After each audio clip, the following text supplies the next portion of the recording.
Europe 1, 6h24, en ce 30 mars 2016. Aujourd'hui dans l'histoire de notre voyage quotidien dans le temps avec Franck Ferrand qu'on est content de retrouver ce matin. Ça va Franck? Me voici, cher Thomas. Tout Alors, arrive. Dites-nous à quel 30 mars vous a déposé votre machine à remonter le temps. Le 30 mars 1950, le jour de la publication d'Objectif Lune, la 16e et sans doute l'une des plus célèbres aventures de Tintin, mais aussi une des œuvres les plus visionnaires d'Hergé. N'oublions pas qu'à cette époque, non seulement l'homme n'a pas été sur la Lune, on en est loin, en 69 seulement, mais il n'a même pas encore voyagé dans l'espace. Pour ça, il va falloir attendre 1961 et Youri Gagarin. Même Spoutnik, le premier satellite, n'a pas été lancé. Ça veut dire qu'Hergé a tout imaginé lui-même. Exactement. Mais il s'est quand même beaucoup documenté sur les recherches aéronautiques de l'époque et les différents programmes spatiaux. Sa fameuse fusée rouge et blanche, vous savez, est directement inspirée des fusées V2 allemandes qui reposent verticalement sur des ailerons.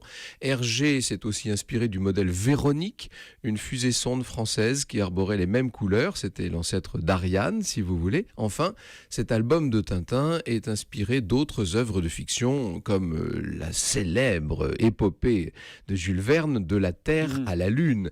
Et malgré quelques approximations assez inévitables, les données techniques présentées dans l'histoire sont vraisemblables. Et ça, c'est vraiment fortiche. Est-ce que le succès est au rendez-vous tout de suite? Ah oui, l'histoire plaît beaucoup, sans doute à cause de cette précision, mais c'est difficile de savoir combien de gens l'ont lu au départ, puisqu'Hergé, vous le savez, comme à chaque fois, a sorti l'album par épisode en feuilleton dans le journal de Tintin jusqu'en 1953.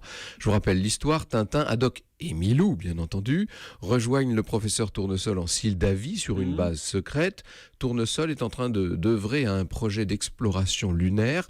Tout ne se passera évidemment pas comme prévu, mais les héros vont finir par fouler le sol de notre satellite. Dans l'album suivant, on a marché sur la Lune. Enfin ça, au sens propre, c'est déjà une autre histoire. C'est vrai. Est-ce que vous pensez qu'un jour les historiens s'intéresseront au clivage entre ceux qui sont pro-Astérix et ceux qui sont pro-Tintin? Je crois que c'est déjà le cas. C'est déjà le cas. Vous, c'est quoi personnellement? C'est plutôt... Moi j'adore les deux, vraiment. Ah, mais l'homme du consensus, incroyable. La synthèse de Franck Ferrand. L'histoire, on la retrouve tout à l'heure à 14h sur Europe 1. Vous nous parlerez de quoi, Alors, Franck? on sera toujours en compagnie de Marie-Antoinette pour évoquer son style à travers ses fournisseurs, ses ébénistes, sa modiste et même son coiffeur. Style inimitable de Marie-Antoinette au cœur de l'histoire à 14h sur Europe 1 avec Franck Ferrand. À tout à l'heure, Bonne Franck. journée.